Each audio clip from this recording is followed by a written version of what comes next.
15-0. 30-0. 40-0. Hola tout le monde et bienvenue sur la vidéo tennis que vous attendez tous. Le retour sur cette Open d'Australie en compagnie de notre spécialiste Nadal qui est des plus heureux grâce à cette finale de fou face à Medvedev. Comment vas-tu, mon petit Valentin? Je vais très bien. Effectivement, c'était incroyable et je me devais de revenir finalement. T'as kiffé? Oui, c'était exceptionnel. Alors bien sûr, on va parler tennis, on va parler de l'Open d'Australie, on va parler de tout ce qui nous a plu sur l'Open d'Australie, de nos top joueurs, de nos flops sur l'Open d'Australie, de nos meilleurs matchs. Et ensuite, on fera 2-3 petits bêtes sur les 3 tournois en cours à Cordoba, à Montpellier et à Pune en Inde. C'est chaud? Parti, introduction. Premier titre, le gazon, il le mange. Medvedev. 3 sets to love. Matched in Canada.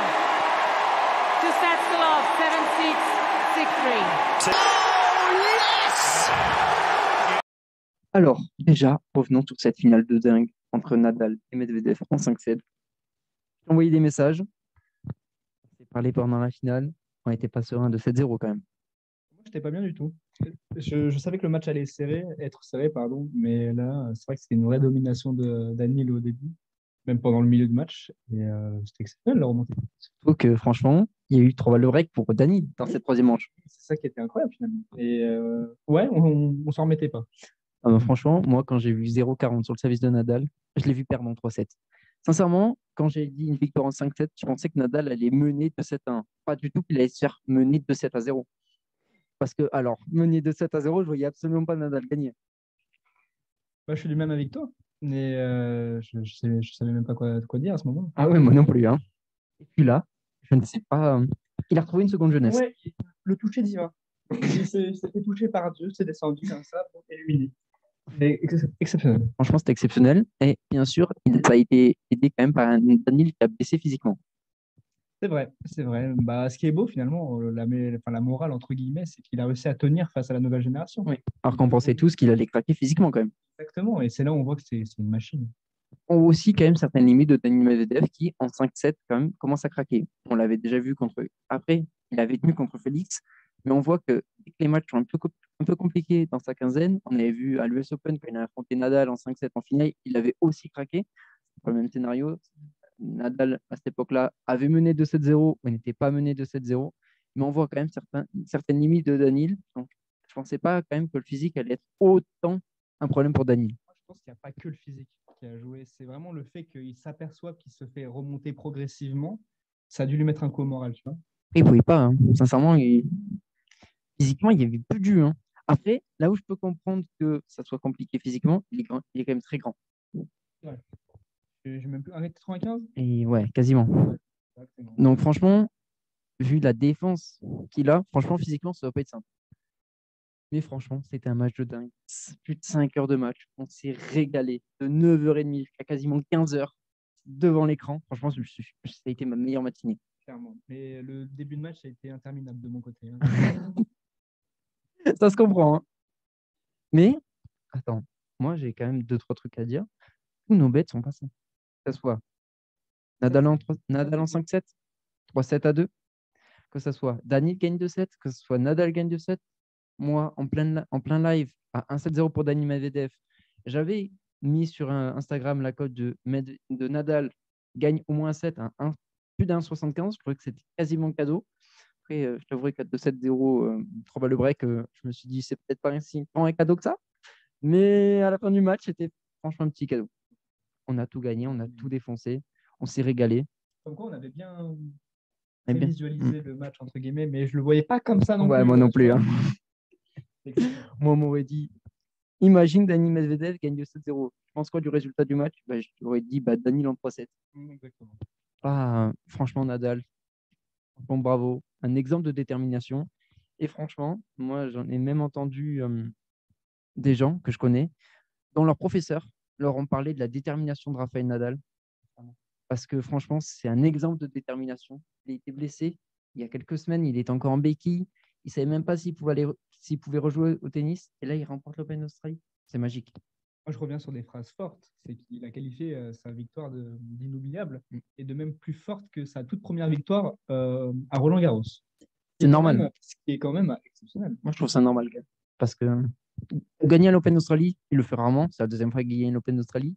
C'est pas vraiment un tournoi où il réussit vraiment. Il s'était fait sortir par Tsitsipas l'an dernier en 5-7. L'an dernier, une année avant, il s'est fait sortir par Thiem. Donc, franchement, c'est pas sa surface de prédilection. Et il a pourtant très bien joué. Après, moi, je suis quand même. J'ai peut-être une petite pensée pour Novak Djokovic. Après, je suis un grand fan de Novak Djokovic. Ça se voit un petit peu. Il a manqué au tournoi. C'est vrai. Après, ça n'enlève rien du tout à la victoire de Nadal c'est parfait. Magique. Magique, Je trouve franchement. que même si Novak avait été là, ça aurait été magique aussi. Ah. C'est mon avis. Après, je t'avouerai que je pense que si Novak était là, il gagne. Oui, mais ça, il ne faut pas le dire. Ça, il ne faut pas le dire. Non. Mais franchement, c'est pas pour ça que même sans Novak, c'est pas pour ça que j'ai passé un mauvais Open d'Australie. On va en parler d'ailleurs. Parce que là, maintenant, on va analyser un petit peu plus en profondeur tout ce qui s'est passé dans l'Open d'Australie. On va commencer par les plus gros matchs de l'Open d'Australie. Alors, j'ai fait une petite sélection. Tu vas me dire si tu es d'accord. Déjà, il y a eu le Nadal Medvedev. Tu sais quoi si on avait parlé peut-être du match de l'année, mais franchement, peut-être qu'on s'en rapproche. Je le sens, je l'ai senti. Franchement, c'était une dinguerie. C'est une dinguerie. Donc, j'ai ce match-là. Ensuite, j'ai encore un match avec Daniil Medvedev. C'est le OG Aliassime Medvedev en 5-7 que j'ai trouvé magistral, où OG Aliassime menait 2-7-0, avait un niveau de jeu mais extraordinaire. Ensuite, j'avais le OG Aliassime Davidovich Fokina en 4-7, que des 7-6, que des tie-breaks. Ensuite, on a eu mon fils Berrettini en 5-7, où mon fils était mené 2-7-0 et était quand même revenu à 2-7 partout. Ensuite, il y a eu le Berrettini Alcaraz. Il y a eu le Murray Basilashvili en 5 manches, où Murray a fait une belle victoire quand même. Ça faisait longtemps qu'il n'avait pas gagné ici.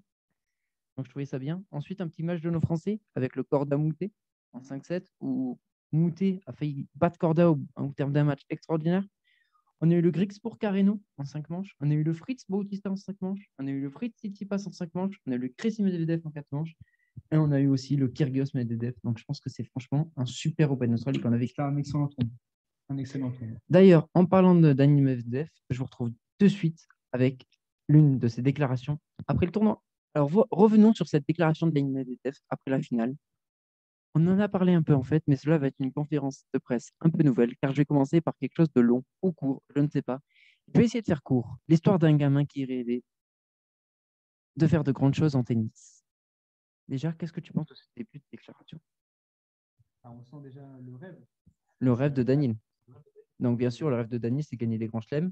Bien sûr, il en a gagné un face à Novak Djokovic l'an dernier. Et parce qu'en fait, c'était en plein Wai. Ah oui, en fait, j'ai regardé la finale. Ouais. Quand tu étais sur la tablette. Quand j'étais dans le bus du Wai. Bon, ça, j'ai tout coupé au Au concert de PLK. Non, ça, c'était Djokovic, j'ai fait rêve. Et dans le bus, je regardais Daniil Djokovic, j'étais en train de bouillonner. Enfin, bref. Je m'en souviens. Et oui. Je m'en souviens, j'étais à côté de toi. Oui. Ouais, je t'entendais crier. Ouais. C'était un bon match, effectivement. Donc, revenons à Daniil Medvedev. Je suis d'accord avec toi, ça parle de rêve de tennis. Peut-être que moi, je pense que c'est un rapport avec le public. Franchement, à chaque point, c'était Rafa, Rafa, Rafa. Entre un mauvais service, c'était Rafa, Rafa, Rafa. Et on avait des qui ressemblent à... On pourrait penser que c'est des mais pas du tout. En fait, c'est juste la célébration de Cristiano Ronaldo. Oui, le su. Donc ça, j'ai trouvé un peu dommage de la part du public australien. Mais non, mais je trouvais ça dommage parce que ça enlève un peu de... Je sais pas, ça n'a rien à faire sur un court tennis, quoi. Okay. Et ensuite, on a une autre déclaration un petit peu bizarre. Enfin, c'est pas bizarre. On peut penser que c'est un peu particulier de la part de Daniil. Donc, en voilà. Je vais vous le dire de toute façon. S'il y avait un tournoi sur dur à Moscou avant Roland-Garros ou Wimbledon, je le jouerais, quitte à louper Roland-Garros ou Wimbledon. Le gamin a cessé de rêver. Il va jouer pour lui-même. C'est tout, c'est mon histoire. Merci de m'avoir écouté. Maintenant, j'écoute vos questions sur le tennis ou autre, mais je ne vais pas répondre à des questions sur ce que je viens de vous dire. Donc là, on retrouve le Daniil Medvedev mystérieux, comme à son habitude. Mais, ce qu'on peut dire que c'est un petit peu bizarre, c'est qu'on sait très bien que le Tour de Moscou est avant Roland-Garros ou Wimbledon. Donc, on voit vraiment qu'il y a un lien avec le public, que ça l'a vraiment touché. Et en plus, on a vu derrière une déclaration de Nadal qui dit, vous allez bientôt comprendre, vous allez commencer à comprendre la, un petit peu la mentalité de Daniil Medvedev. Donc, Nadal comprend, et je pense qu'on comprend un petit peu la même chose avec Rafa. Surtout toi, en tant que spécialiste Rafa, je pense que tu comprends aussi que ça a vraiment un rapport avec le public. Mais tout à fait. Bah, t'as tout dit finalement. J'ai rien à rajouter. Donc, en parlant de Rafa, une image magique de Rafa avec son trophée. Ah, belle, là, on voit le petit sourire là. C'est une belle image. Ouais. Belle image. On sent qu'il est, il est content parce qu'il a tout donné. Il a tout donné. Il revient de très loin. Il revient tellement loin. C'est une belle image. Et autre belle image quand même, celle de Ashley Barty. Vous savez très bien que moi, je ne parie pas sur le tennis féminin pour mes raisons à moi. Mais je trouvais que c'est une très belle image de Barty, une Australienne qui gagne l'Open Australie depuis plus de 50 ans. Je trouve ça magique. Bah, une victoire, c'est toujours magnifique. Moi, celui qui vit la victoire et montre son émotion. L'image est belle. Son cri de rage après Elle est sa un balle peu de en match. dessus de Cristiano Ronaldo, là, j'ai remarqué. Donc, en parlant de gros match, donc on a parlé de Berrettini à la fois contre mon fils et à la fois contre Alcaraz. On va parler du classement ATP. Parce qu'il y a eu quand même quelques modifications au classement ATP. Car Matteo Berrettini a gagné une place. Il est maintenant 6e mondial. C'est complètement mérité. Parce qu'à chaque fois, Matteo Berrettini affronte à chaque fois Novak Djokovic, mais bien sûr, à chaque fois, c'est lui qui gagne le tournoi du Grand Chelem. Donc, il est seulement sur sa route. Et là, pour une fois qu'il n'y avait pas de Djokovic, je trouve ça bien qu'il soit allé en demi-finale. Il tombe souvent sur une grosse pierre, oui, effectivement. Ouais. C'est une grosse pierre qui n'était pas là ce tournoi. Ouais. Et je pense que ça lui a fait quand même pas mal de bien. Ouais. Et franchement, j'ai bien aimé le tournoi de Berrettini. Ça a joué sur sa montre. Ouais. Donc, pour moi, on va passer bien sûr au joueur top. Pour moi, déjà, il y a Nadal, mais je mets aussi Berrettini qui, je trouve, a fait un très bon tournoi. Il a fait un très bon tournoi et il mérite amplement sa montée de classe. Alors, bien sûr, dans ces joueurs forts, il y en a beaucoup qu'on retrouve dans les gros matchs. Donc, par exemple, on a Nadal, on a mon fils. Parce que, quand même, nos Français. Mon fils, après, déçu qu'il ne soit pas allé plus loin que ça. Ça a été une petite déception personnelle. Quand je dis déception, à prendre avec des guillemets, bien sûr, c'est pas moi qui suis sur le terrain à donner mon âme. Mais j'ai été un peu déçu qu'il n'aille pas plus loin. Après, face à Berrettini, franchement, c'est dur de passer. Ouais. Il est plus fort. Ensuite, j'ai mis Corda, qui a fait franchement un bon tournoi. Griekspoor, que j'ai trouvé intéressant, et que j'ai trouvé intéressant lors de son match à Montpellier contre Bublik. Et franchement, c'était un super match. Je ne sais pas si vous l'avez vu, ce Bublik contre Griekspoor. Mais ça a fini à 7-10, 7-10. Et ça a été un match plutôt intéressant à voir. Talon Griekspoor a vraiment un vrai talent. C'est vraiment très agréable de le voir jouer. Donc ensuite, j'ai mis Alcaraz, Berrettini, Shapovalov, même il a déçu sur la demi-finale contre Rafael Nadal, où il a fait des fautes directes. Alors que Nadal était au bout du trou. Il n'en pouvait plus, il était blessé. J'ai mis Adrian Manarino, qui a sorti Karatsev. J'ai mis Fritz et aussi mis Benoît Paire, parce que je trouve qu'il a fait un bon tournoi. Il m'était sorti de la tête. Mais ouais. J'ai mis entre guillemets Tsitsipas, parce que Tsitsipas, je trouve, a fait un bon tournoi, notamment, il est allé en demi-finale, donc c'est quand même pas mal, alors qu'il sortait d'une opération du poignet. Mais il m'a beaucoup déçu contre Daniil Medvedev. C'est ce que j'allais dire. Contre Daniil, moi, je savais que ça allait être Daniil. Je te l'avais dit, enfin, je le sentais. Mais effectivement, je me serais attendu un peu à mieux de Tsitsipas, même s'il a quand même bien joué, tu vois. Mais je m'attendais à mieux. Moi aussi. Mais c'est quand même un petit top parce que franchement, il revenait de blessure, donc c'est bien ce qu'il a fait. J'ai aussi mis Silic, qui a éliminé Rublev. J'ai mis Auger Aliassime, bien sûr. J'ai mis Davidovich Fokina, qui je trouve a fait un bon tournoi. Et par contre, à Montpellier, je l'ai trouvé un petit peu décevant face à Manarino, même si je trouvais que Manarino fait un très bon match. J'ai mis Maxime Cressy. J'ai hâte de le voir jouer en salle parce que je trouve qu'il peut être très intéressant en salle. J'ai mis Kyrgios parce qu'il a fait des matchs de fou et surtout pour son double. J'ai mis aussi Kokinakis, c'est l'homme du double australien avec Kyrgios. On pourrait penser que c'est Kyrgios la star du double, mais c'était lui. Et enfin, j'ai mis Kekmanovic qui a remplacé Djokovic et qui, je trouve, a fait un bon tournoi. Je sais pas si tu es d'accord avec mes top. Oui, dans l'ensemble, je suis d'accord avec toi. Et passons au flop. Ouais. J'ai mis Bublik. Parce que alors se prendre 6-0, 6-1, 6-3 par Gaël Monfils. Ouais. Ouais, ça a été, c'était l'exemple tout à fait, total, pardon, de nos matchs. Alors que cette semaine à Montpellier, il est super. Oui, mais comme quoi, à mon avis, tu vois, les matchs, c'est complètement contradictoire. Enfin, ça peut être à la fois exceptionnel. Enfin, ça dépend vraiment de comment le joueur se tient ou sa capacité. Après, c'est Bublik, on sait très bien qu'il est Dans sa Ouais, tête, ça va mais pas bien. moi, je prends un peu sa défense, ok. Mm. Je pense que c'est vraiment des conditions, des phases qui font que parfois ça peut bien jouer, que parfois ça ne peut ne mal jouer, alors que en vrai, ils se défendent. Ouais. Ok, ça se défend, mais franchement, Bublik, c'est un... Oui, bon, bah, après, C'est beau, ça reste oui, Bublik. oui, voilà, ça, je suis d'accord avec toi. Ensuite, j'ai mis le doyen Fuskovic, parce que je trouve que se faire sortir en 5 manches face à Lajovic, je prends 600 dans la dernière manche. J'ai pas trouvé ça ordinaire. J'ai mis bien sûr Alexander Zverev, la plus grosse déception du tournoi, dont beaucoup voyaient la victoire au bout, sans Novak Djokovic. Et je trouve que il a quand même bien déçu. Je sais pas ce que tu en penses, mais Ouais, je n'ai pas trop entendu parler après, comme on peut le voir, il reste à la 3e place mondiale. Il va faire Montpellier cette semaine. Mais franchement, contre Non, bien sûr. Shapovalov, il a extrêmement déçu. Oui, bien sûr. Bah, on le voyait tous plus haut dans le tournoi. Ah bah oui, Largement, en demi-finale, peut-être même finale. moi je le voyais en finale. Je le voyais de base, avant le tournoi, je le voyais éliminer Rafa, Nadal en demi-finale. Ensuite, alors, j'ai Loïc Harris qui se fait sortir au premier tour. J'ai Shapovalov qui a déçu contre Nadal. J'ai Urkaz qui a raté complètement son tournoi et qui s'est pris 3-7 contre Manarino.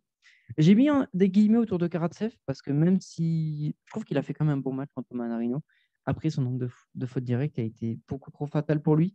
J'ai mis Safiullin qui avait fait de bons matchs avant l'Open d'Australie. J'ai mis bien sûr Hugo Humbert entre guillemets parce qu'il il a eu le Covid. Mais par contre, à l'heure actuelle, c'est plus des guillemets, c'est une déception totale parce qu'il s'est refait éliminer par Richard Gasquet en 3-7. Il a un nombre de balles de break non converties qui est assez impressionnant. Franchement, il me déçoit en ce moment. Ce que tu en penses, mais Oui. Voilà. ensuite, j'ai mis Sinner parce qu'il s'est fait sortir par Tsitsipas de manière un peu trop brutale à mon goût. Je trouve qu'il n'a pas assez montré de choses, Sinner. Et je trouve ça dommage. C'était l'une de mes déceptions. J'ai mis Dimitrov, qui a raté son tournoi aussi. Et j'ai mis Roublev, parce que Roublev, son match face à Silic, on n'en parle pas, mais c'est une catastrophe. Il a été nul. Et j'ai mis Schwartzmann, même s'il était un peu blessé. Je trouve que voilà. Ouais, je suis d'accord. Après, moi, je t'avoue, je ne me suis pas trop arrêté sur les déceptions du tournoi. J'ai plus préféré porter mon attention sur ceux qui passaient, justement. Donc, je comprends tout à fait ton top flop, mais c'est pour ça que je ne me prononce pas trop parce que, OK, ils sont sortis, mais je n'ai pas cherché à comprendre vraiment pourquoi ils sont sortis. Ok, Juste, moi, je me suis concentré sur les vainqueurs et c'était ça qui était bon. tu as raison. Et maintenant, on va parler des tournois de la semaine. Donc, en ce moment, si vous voyez un peu nos têtes qui tournent, c'est qu'on est en train de regarder un match à Cordoba. Donc, on est en train de regarder Actuellement en direct. Martinez contre Landero. On est actuellement à 6. Le premier set a été remporté par Landero 6-3. Et on est dans la deuxième manche. Martinez de service. On est à 3 partout. Et Martinez vient de mettre un point. Donc, on est à 30 dans la deuxième manche. Personnellement, je vois Martinez s'imposer. Mais c'est comme on a. Donc, maintenant, on va parler des tournois de la semaine. On va montrer nos parties de tableau que j'ai réalisées en début de semaine. Et après, on va partir sur les pronos. Ou on part directement sur les pronos. C'est mieux de partir. On part directement sur les pronos. Parce que franchement, les tableaux, on peut dire quand même les demi-finales peut-être. Allez, on part sur les tableaux de Cordoba, Montpellier. C'est parti pour les tableaux. Alors, concernant les tableaux de Cordoba, personnellement, en demi-finale, j'ai du Schwartzmann-Garin d'un côté et j'avais mis Sonego Team, mais Team s'est retiré. Du coup, je vois des demi-finales Garin-Schwartzmann, et là-dessus, on était d'accord, on les a fait tout à l'heure. On les a refait un petit peu tout à l'heure tous les deux.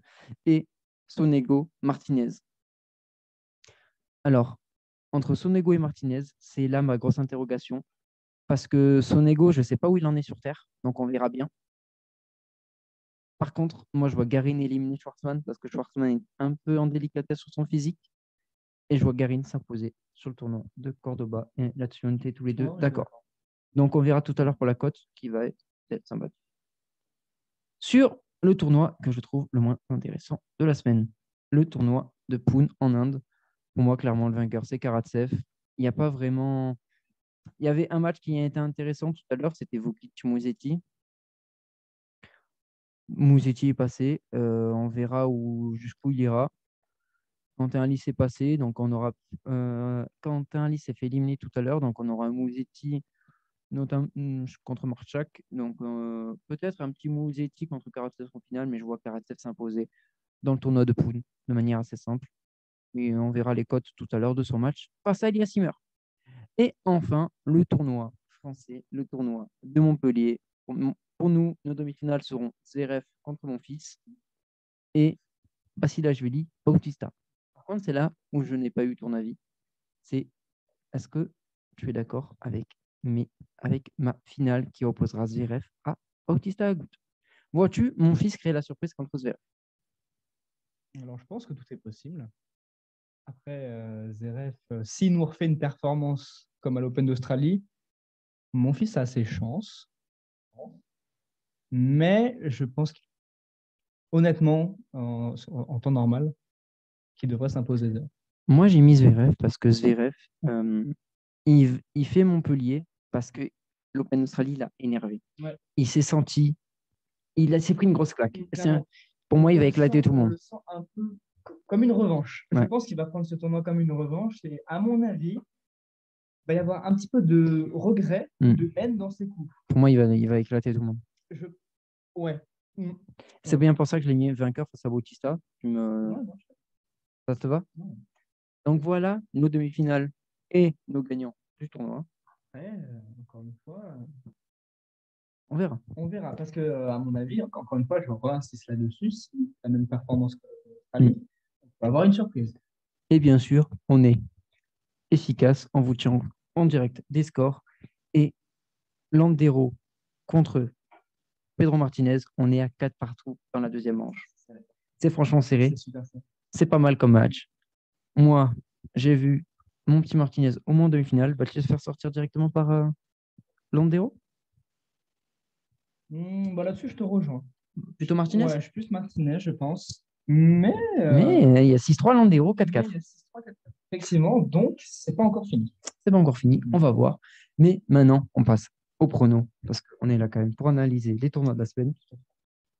Prono.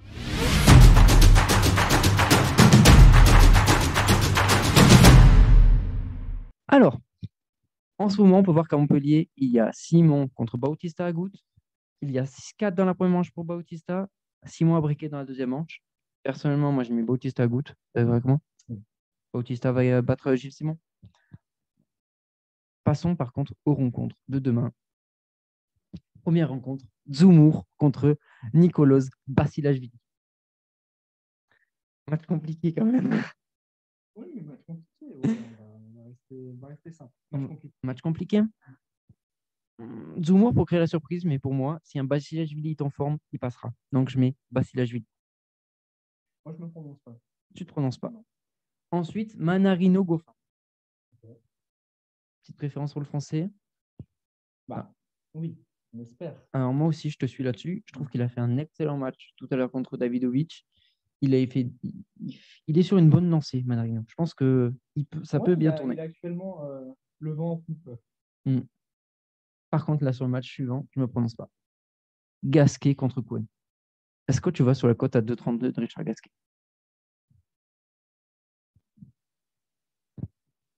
Ouais, c'est compliqué. Hein.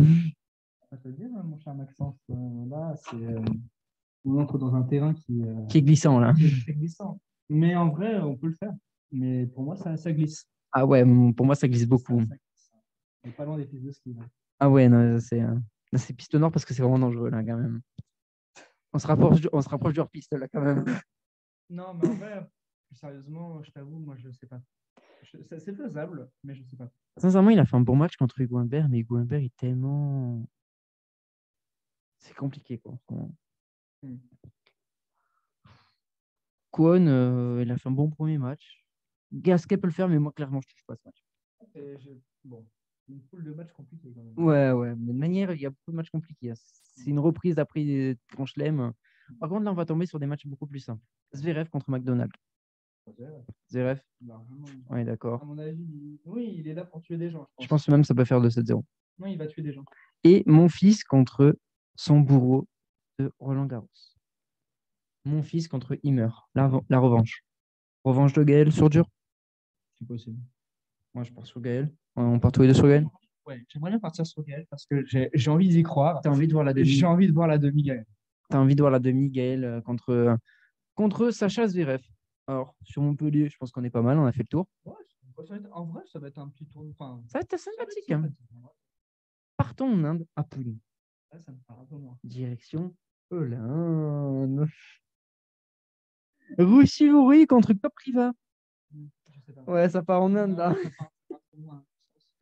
Alors moi, Ruchivori, je l'ai trouvé intéressant sur son premier match. Kopriva, je pense qu'il est meilleur sur terre. Pas vraiment sa surface de prédilection. Et Ruchivori, il a fait un très bon match contre Gerasimov. Donc je pense que Ruchivori va s'imposer contre Kopriva. En plus, je trouve qu'il avait fait des bons matchs, notamment à l'Open Australie contre Auger-Aliassime quand il s'est fait sortir en 5 manches. Il avait même collé un 6-0 au Auger-Aliassime quand même. C'est pas non plus n'importe qui. Alors par contre, pour le reste, entre Veseli et Zapata Miralles. Ça joue bien en bas, donc on vous tient au courant des scores. Donc Martinez mène 5-4 dans la seconde manche, service Landero 15-0 sur son service. Moi, clairement, je touche pas à Veseli, Zapata Miralles, je sais pas si tu es d'accord avec moi. Non. Ouais. Je t'ai dit, là, c'est moi, ça dépasse. Par contre, je pars sur Astan Karatsev, Hmm. qui pour moi est sûr. Ok. Ouais. Pourquoi? Bah, il est costaud, il a une qualité de retour qui est impressionnante. Il a un petit peu raté son Open d'Australie. C'est dommage qu'il fasse autant de fautes directes, mais je pense qu'il s'est un peu. Est-ce que tu penses que c'est un joueur et alors, à quoi sont dus ces doublés? Enfin, c'est faux, quand même. Fautes directes, mais c'est qu'il prend trop de risques. C'est juste qu'il a un jeu à risque. Moi, franchement, j'adore voir jouer Karatsev. C'est un de mes joueurs préférés du circuit. Donc, clairement, je vais partir sur Aslan Karatsev. Donc, c'est de préférence. Et surtout qu'il affronte le frère d'Eimer. C'est pas Michael Eimer, c'est son frère. C'est vraiment. D'accord. Ah, mais je comprends. Et par contre, le dernier match, je sais pas. Franchement, si vous avez une opinion, pariez. Mais alors là, moi, là-dessus, j'ai pas vu les matchs des deux, donc je sais pas. Ensuite, on a deux matchs entre Musetti et Marchak. Ça, on en parlera plus tard. Mais par contre, du coup, on va partir à Cordoba. Ah. Partons en Argentine. Ouais. T'es déjà allé en Argentine? Non. Moi, Mais non. franchement, ça peut être super cool là-bas. Franchement, ouais. Faudrait peut-être y aller. Ouais. Petit truc là en Argentine. C'est ta promise. Donc, Léo nous, Messi. voilà ce qu'on regarde en ce moment. Donc, il y a 5-4, 30-0. À l'heure actuelle, Landero est favori. Nous, tous les deux, on est partis sur Pedro Martinez à 2,50. Avant le match, il était à 50. Maintenant, il est à 2,50. C'est normal. Il a perdu la première manche et Landero va égaliser à 5 jeux partout. On reste toujours sur Pedro Martinez. Ouais. On prend le risque à 2,50. Ça bouge pas, hein. On prend le risque à 2,50. Pas de compte quand même. Et j'ai mis Diego Schwartzman, moi, dans mon combiné pour ce soir, quand même, contre un joueur Vikovic. Le fameux combi. Clairement, pour l'instant, le combi est à 14,87. Hein. Ouais, c'est pas mal. Ça commence à. Ouais. Alors, pour les matchs de demain, moi, je te propose de parler de Carballes Baena contre Sonego Ouais. et de Garin contre Baez. Parce que les autres matchs, franchement, je sais pas. Mais par contre, ces deux matchs, j'ai peut-être un avis là-dessus. Est-ce que tu as un avis, toi, sur Carballes Baena contre Lorenzo Sonego? Bon, pas spécialement, hein, tu sais, là, je t'avoue, vu qu'on est parti un peu loin. Non, je t'avoue, j'ai pas ton avis. Et peut-être sur Garin contre Baez. Alors que clairement, Garin Baez, c'est un flip. Garin, tu as 1,92, Baez, tu as 1,88. 1,88. Est-ce que tu vas aller sur le 16e mondial?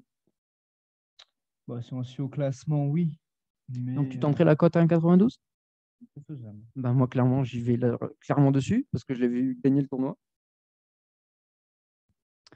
Et donc, vous voyez, la cote de Pedro Martinez monte, c'est normal. Landero égalisé à 5 jeux partout. Par contre, moi, Sonego, Carballes Baena, c'est peut-être à voir, mais je vais peut-être tenter le coup Sonego. Et du coup, ça fait une cote à 46,88. Franchement, on vous donne du lourd. Donc, franchement, j'espère que vous avez bien kiffé ce petit débrief de l'Open d'Australie, ce petit top des matchs, ce petit top des joueurs, ce petit flop des joueurs aussi. On a un petit peu parlé des tournois de la semaine. On a donné nos demi, nos finales, notre gagnant. Donc, on voit Zverev s'imposer à Montpellier. À Cordoba, on voit Garin tous les deux s'imposer. Et à Poon, on voit Karatsev s'imposer, même s'il aura fort à faire face à Suvori. Et à Montpellier, attention à Bublik. Il peut faire des bonnes choses. Voilà, clairement, on a une grosse cote. Hein. Là, franchement, on a une grosse cote. Ouais, on a une grosse cote. C'est pas mal. On est bon? Moi, je pense qu'on a fait. Bon, bah, j'espère que vous allez gagner un petit peu de moule. Donc, j'espère que vous avez kiffé nous écouter. On a fait du plaisir à vous Franchement. partager nos avis. Et que vous allez kiffer regarder un petit peu les matchs de cette semaine, même si c'est pas. Même si c'est pas du même niveau qu'à l'Open Australie, j'espère que vous allez quand même regarder un petit peu. Bah, je pense que tout match est bon à voir. Hein. Franchement, ouais, moi, je me régale. Hein. Mais c'est pas parce que j'ai quitté l'Open Australie, j'étais déjà en manque de tennis. J'ai quitté la finale, je me suis dit, il est où le tennis? Ouais, en vrai, je peux comprendre. Donc, franchement, moi, je vais me régaler. Donc là, par exemple, on se régale devant Landero Martinez. Et on est à 15A. À 5-5, 15A. Attention quand même à Pedro Martinez. Donc, franchement, j'espère que vous avez kiffé. On vous aime. Ayez un peu de moula. Invitez-nous à boire un verre si vous gagnez plein de moula. Et je vous dis à la prochaine. À la prochaine et puis à bientôt. Ciao la team.